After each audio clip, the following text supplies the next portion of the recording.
How to ask a question on Quora. So let's see in this video. Before moving forward, make sure you like this video and subscribe our channel. So let's begin. First of all, you need to open up Quora app and you need to log in with your account. After logging in, you'll be able to see the home page of Quora. So in order to ask a question, you can follow the different steps.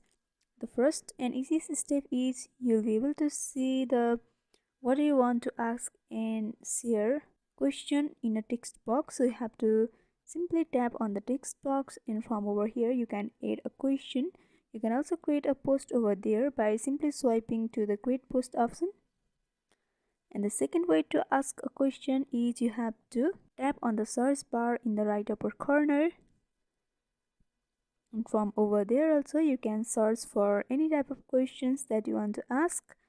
After that, the third step is you have to tap on the plus icon, which is right next to the search bar in the right upper corner, and from over here you can add a question or you can also create a post.